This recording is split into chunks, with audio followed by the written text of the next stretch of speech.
आम्ही म्हणजे तुम्ही आम्ही सारे जना पोट आहे तोंड आहे जीव आहे सोच आहे चमचमीत गाण्याचा ते आम्ही सारे खवय्ये आम्ही सारे खवय्ये सारे खवय्ये आम्ही सारे खवय्ये एकमेका शिकवित नवे काही बनवावे किती किती चोचले ते जिभेचे हे पुरवावे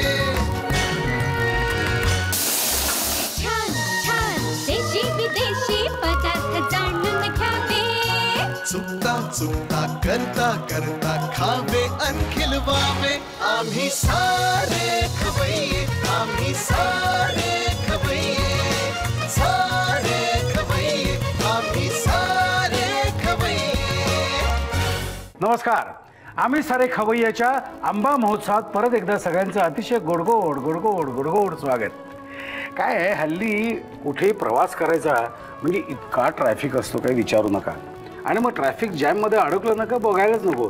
म्हणजे सहज तुम्ही आठवा की आपण ट्रॅफिक जॅममध्ये अडकलेलो आहे. समजा तुमचीच गाडी असेल तर इकडे तिकडे काहीतरी फालतू टाईमपास करत तुम्ही बघत असता किंवा कुठेतरी गाणी ऐकत असता किंवा मग जुन्या आठवणी असतात. आपल्या त्या मुलीने नाही म्हटलं होतं आपल्या ह्या मुलीने नाही म्हटलं होतं असं काहीतरी. आणि टॅक्सीमध्ये असाल तर मग टॅक्सीवाल्याशी मग गप्पा मारायला ये कितनी बरस की गाडी आहे ये तुम्हारी खुद की आहे क्या किलो पे चलते अरे तुला करायचं आहे काय या बस ना. पण नाही आपलं डोकं सतत चालू असतं. अशा वेळी माझं डोकं वेगळ्या दिशेने चालतं. मला आठवतात ते पुलंचे खाद्यपदार्थ पुलंचं खाद्य जीवन तू वाचलं असेलच. मग वाटेत जाताना एखादा वडावाला दिसला तर मी गाडी थांबलेलीच असते. उतरतो चांगला वडापाव घेतो मस्तपैकी छान अशी लसणाची झणझणीत चटणी मिरची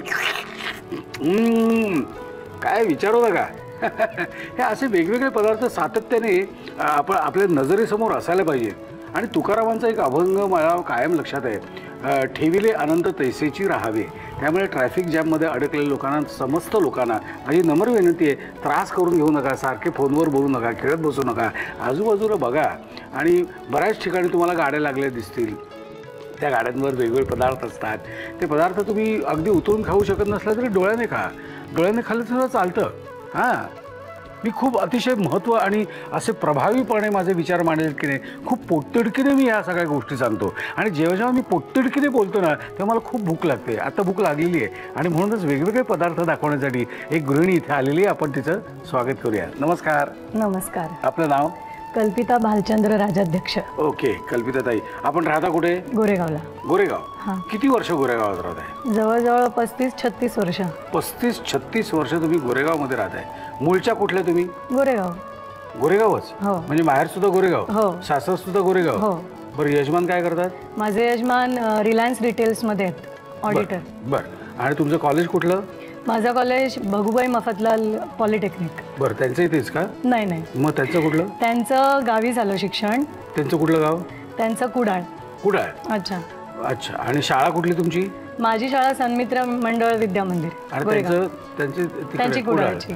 मग तुमची कशी भेट झाली म्हणजे कुडाळ आणि गोरेगाव म्हणजे काय मला कळलं नाही. अरेंज मॅरेजच आहे आमचं. बघून बिघून सगळं पोहे बी आहे. तुम्ही काय केलं होतं पहिल्यांदा जेव्हा तुम्ही बघायला आले मंडळी काय केलं होतं तुम्ही? पोहेच केले होते. पोहेच केले. का पोहे का असतात मला काही कळत नाही. अळूची वडी का नाही हो? अळूची वडी का नाही मला जरा विचार करा आणि सांगा. तर पोहे आणि चहा आणि चर्चा. येस. ओके. त्यांच्याकडून कोण कोण आले होते? ते आणि त्यांचे भाऊ आले होते. बरं. आणि तुमच्याकडून तुम्ही आणि तुमचे आई वडील? ओके. आता घरी कोण कोण आहे? वडील तुम्ही यजमान आणि माझी छोटी मुलगी. 3.5 वर्षाची. 3.5 वर्षाची. ओके. बरं गुड. आणि म्हणजे तुम्ही चौघांची चौकट आहे? हो. बरं. सासरे काय करतात? सासरे शिक्षक आहेत आता रिटायर आहेत. बरं. आणि बरं आता आणि तुम्ही काय करता? मी 10वी आणि 9वीला वाकडे स्टडी सर्कलमध्ये शिकवते. हां म्हणजे तुम्ही शिक्षिका? तसं म्हणा. टीचर. आणि कुठले विषय? मी हिस्ट्री आणि मराठी शिकवते. हिस्ट्री आणि मराठीतच शिकवता का इंग्लिशमध्ये शिकवता? नाही कधी कधी ते मध्ये मध्ये इंग्लिशमध्ये पण शिकवावं लागतं. म्हणजे म्हणूनच विचारलं की हल्ली फार विचित्र परिस्थिती आहे त्यामुळे मराठी तुम्ही हल्ली मध्ये मध्ये इंग्लिशमध्ये पण शिकवता? हो. बरं ठीक आहे. आणि प्रायव्हेट ट्युशन्स आहेत का काय? म्हणजे प्रायव्हेट क्लासेसच आहेत. बरं. आणि किती मुलं आहेत एका वर्गामध्ये? एका वर्गात तरी 20-25 मुलं असतात. आम्ही कंट्रोलमध्ये, म्हणजे शाळेसारखं नाही. शाळेमध्ये हल्ली 70-75 मुलं कोंबतात एका बाकावर. नाही आमच्याकडे तसं नाही आहे. ओके. आणि किती वर्ष तुम्ही शिकवताय? जवळजवळ 14 वर्ष झाली मी शिकवते. ओके, बरोबर. आणि लग्नाला किती वर्ष झाली? लग्नाला माझ्या 6 वर्ष. 6 वर्ष झाली. बरं. आणि फिरायला कुठे कुठे गेला? फिरायला महाबळेश्वर, कोकण आमचं गावच असल्यामुळे. कुडाळ. कुडाळ, गोवा अशा ठिकाणी आम्ही. कुडाळ पुढे की गोवा? हो. सारखं आलो मी कुडाळला जाऊन. ओके, ठीक आहे. बरं, आता आपण खाण्यापिण्याकडे वळूया. यजमानांना खायला काय आवडतं? तर कोकणातले म्हटलं त्यांच्या साधारणपणे जेवण संस्कृती, तुमची खाद्य संस्कृती आहे. तुम्ही बाहेरचे कोण? माहेरचे मी गौड सरस्वत. आणि ते पण गौड सरस्वत. ओके. म्हणजे खाण्या संस्कृतीत काही मोठा फरक नाही. म्हणजे खोबऱ्याचा वापर छानपैकी, भात उत्तम. बरं, ठीक आहे. ओके. आज आमचे खवई इथे वाट बघतात. तुम्ही काहीतरी आम्हाला खायला घालणार आहात, छान छान पदार्थ. पण आम्ही आपल्या तिकडे जायचंच आहे. पण तत्पूर्वी तुम्ही ऑल द वे गोरेगावहून ट्रेनमधून लटकत वगैरे आलेलं, किंवा टॅक्सीने आला असेल कसंही. पण जरा फ्रेश व्हा, 2 घोट चहा घेऊ आणि मग आपण आपल्या किचनमध्ये जाऊ. या, चहा घ्या. आपण पहिल्यांदा काय बनवतोय? मँगो करंजी. मँगो करंजी. मला साहित्य सांगतेस काय काय? हे मैदा आणि रव्याचा डो आहे. ओके. मँगो पल्प आहे, खोबरं, गूळ, बेदाणे आणि काजू, तूप, मीठ आणि वेलची पूड. ओके. साहित्य बघितलं. आता जाऊया कृतीकडे. इथे आपण पॅन तापत ठेवलेले आहे, तिकडे तेल तापत ठेवलेलं आहे. तेल मध्यम प्रतीने तापलेलं आहे, पण आपल्याला अजून थोडंसं कडकडीत आहे पाहिजे. इथे काय, ह्याच्यात काय करायचं? ह्याच्यामध्ये आपल्याला गूळ. आपण पहिल्यांदा काय करायचं? प्रथम थोडंसं तूप. ओके. थोडंसं त्याच्यामध्ये गूळ,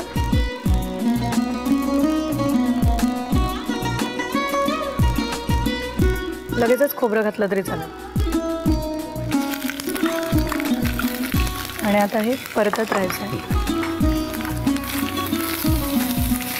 हळूहळू तो वितळतो का?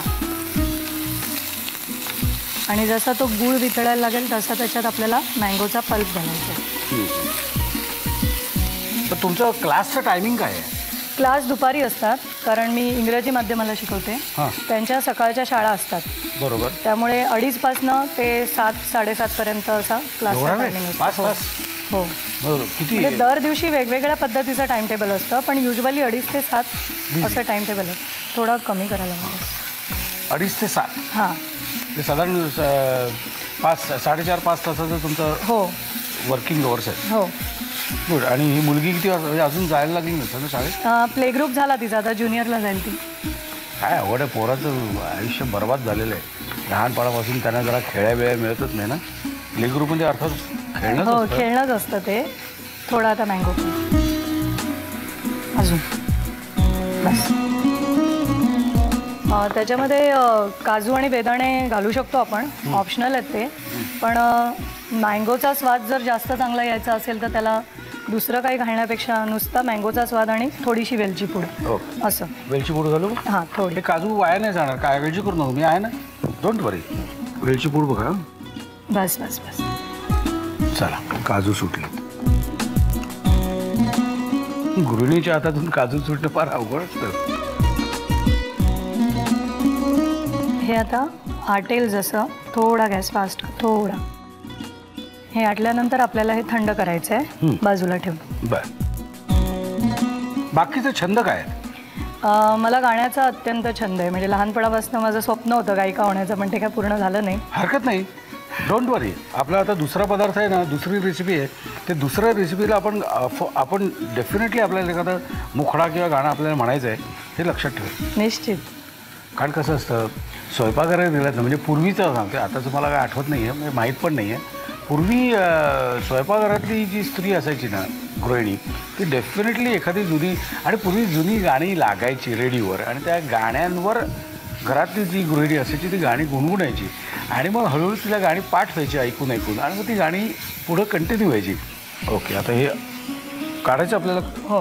मी काय म्हणतो, हे थंड करत बसण्यापेक्षा आपण अतिशय हुशारीने हे जे तयार करून आणलेलं आहे ते घेऊन पुढे जाऊया ना. हे आता बाजूला ठेवून देतो, ह्याची आपल्याला काहीच गरज नाही.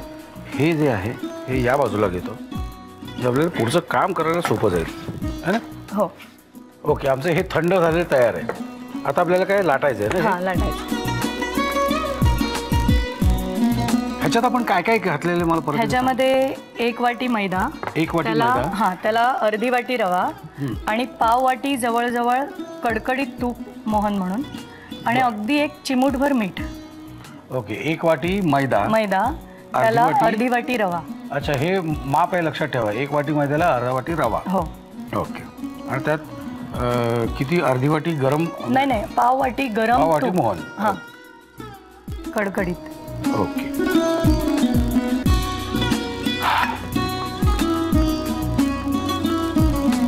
ह्याला सतत मळत राहावं लागतं, नाही तर ते थोडं कोरडं होत राहतं.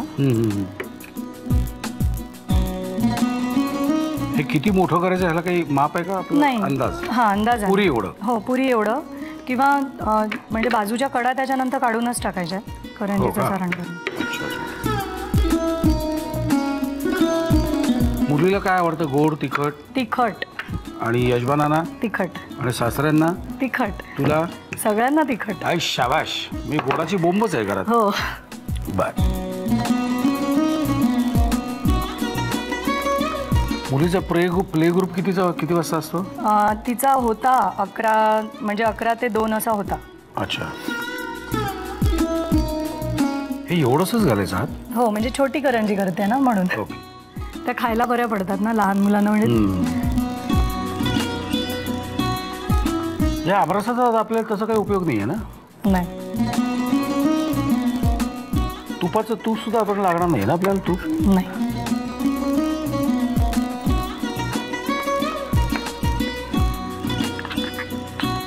तुम्हाला नाही काढणार हो याच्यातली गंमत. आता गरम पुरी बिरी करू नका. मी हे खातो नुसतं श्रीखंड. हां, श्रीखंड काय म्हणतो, आमरस. प्रेमाने तुम्ही पुरी करायला झाला. आता काय करायचं आपल्याला? आता ही जी करंजी आहे ना, त्याला थोडं डेकोरेटिव्ह, म्हणजे अशा पद्धतीने थोडी त्याला मोल्ड द्यायची. क्या बात आहे. तुपाने मजा येते. पण आता ही आपल्याला तळायची आणि तळल्यानंतर खायची. कडकडीत तेल झालं, कडकडीतच झाले त्याच्यात.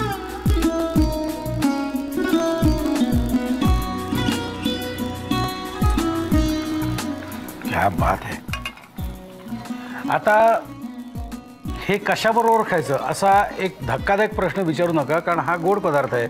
ह्याच्यावर तुम्ही सॉस काय कमी करू? सॉस बीस असलं काही चालणार नाही, कळलं का? थोडंसं फक्त थंड होऊ दे, नाहीतर जीभ भाजेल तुमची. आणि पुढचे जे काही खाण्याचे पदार्थ आहेत ते तुम्हाला खाता येणार नाहीत पुढचे 2-3 दिवस. त्यामुळे बी केअरफुल. आणि बस एवढंच. अजून काही तुम्हाला तसं सांगावं असं वाटत नाही मला वेगळं असं काही, आणि तुम्ही तसं सक्षम आहात. झालेली आहे. हो, टिश्यूवर बस लिहून घ्या साहित्य आणि कृती. मँगो करंजी बनवण्यासाठी लागणारं साहित्य: रवा मैद्याचं भिजवलेलं पीठ, आंब्याचा रस, ओलं खोबरं, गूळ, काजू, मनुके, तूप, वेलची पूड आणि मीठ. कृती: प्रथम फ्राय पॅन मध्ये तूप गरम करून त्यामध्ये गूळ आणि खोबरं घालून मिश्रण परतून घ्यावं. त्यामध्ये आंब्याचा रस आणि वेलची पूड घालून ते आटवून घ्यावं. भिजवलेल्या रवा मैद्याची लाटी लाटून त्यामध्ये आंबा आणि खोबऱ्याचं सारण भरून करंज्या तयार कराव्यात आणि गरम तेलामध्ये कडकडीत तळून घ्याव्यात.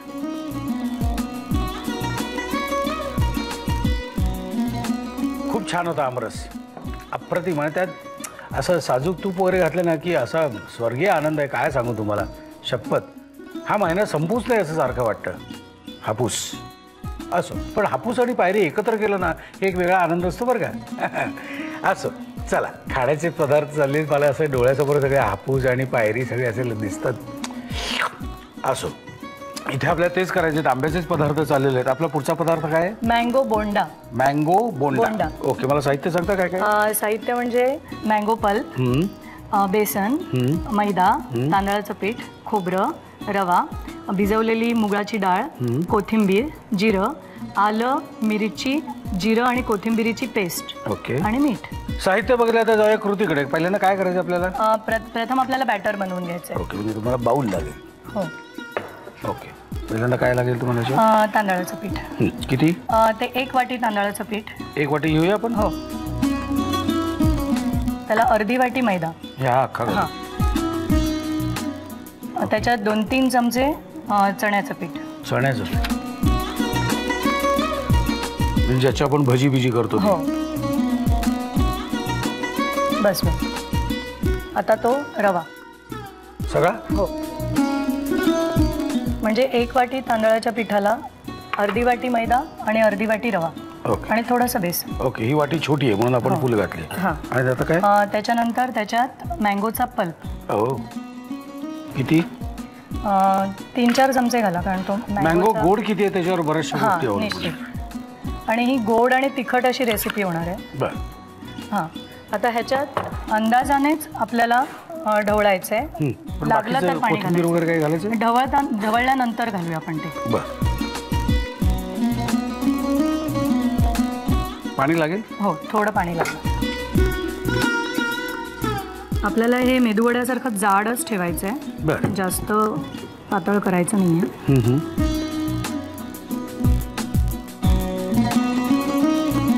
आपल्याला हे कधी घालायचं सांगा. हां, आता याच्यामध्ये थोडीशी 2-3 चमचे घातलं तरी चालेल. मिरची, जिरं, कोथिंबीर आणि आल्याची पेस्ट. बरं. म्हणजे तिखटपणा यायला. बस. कोथिंबीर चिरलेली सगळी. अच्छा, सगळी. हो. आणि थोडीशी ही मुगाची भिजवलेली डाळ. ही किती वेळ साधारण भिजवून ठेवायची असते? ही 2-1 तास ठेवली तरी चालते. बरं. गॅस थोडा बारीक करू का? हो. तेलाने फारच मनावर घेतलं आता. तापत नाही बोंबोम करतो ना. ओके, आता आपल्याला अजून ह्याच्यात काही घालायचं नाही. ह्याच्यात आता मीठ घालायचं लास्ट थोडंसं. आणि मग आपल्याला थोडंसं ते पातळ करून घ्यायचं. हो. आता मिक्सचर तयार झालं. आता काय करायचं? थोडंसं गरम तेल मोहन म्हणून घालायचं. बरं. हवा असेल तर थोडा सोडाही घालू शकतो, पण मोहन घातल्यावरती सोड्याची गरज नाही. हां, सोड्यापेक्षा मोहन बरा.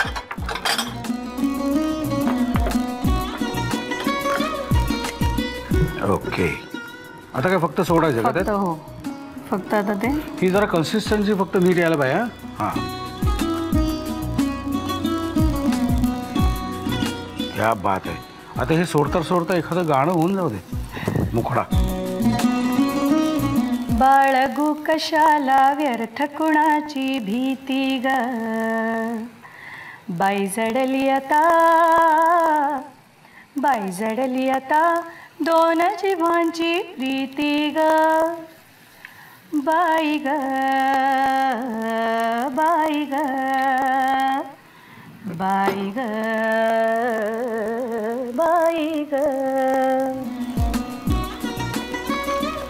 सॉलिड आवाज आहे आणि आवाजाला फिरत सुद्धा चांगली आहे. काय कार्यक्रम वगैरे करता? नाही, मी शाळांमध्ये वगैरे अशा गायन स्पर्धेत किंवा कॉलेजमध्ये वगैरे भाग घेतलाय त्याच्यानंतर. बापरे, पण मस्त आवाज आहे.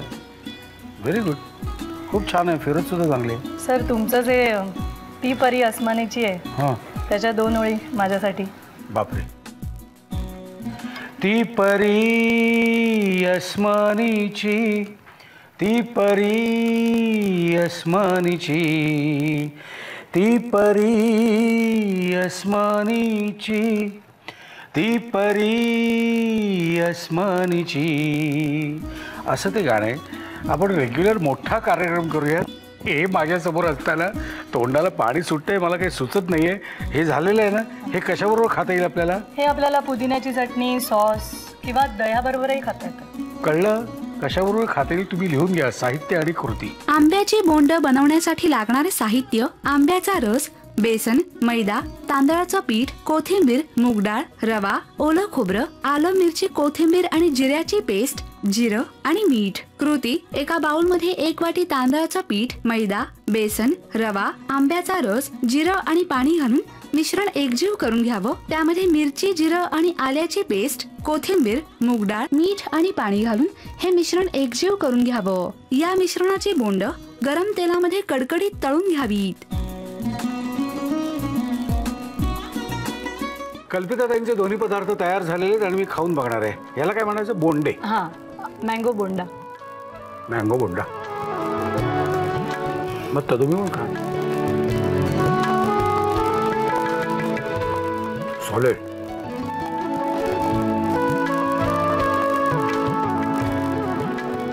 खरं सांगू का, आंब्याला पर्याय नाही.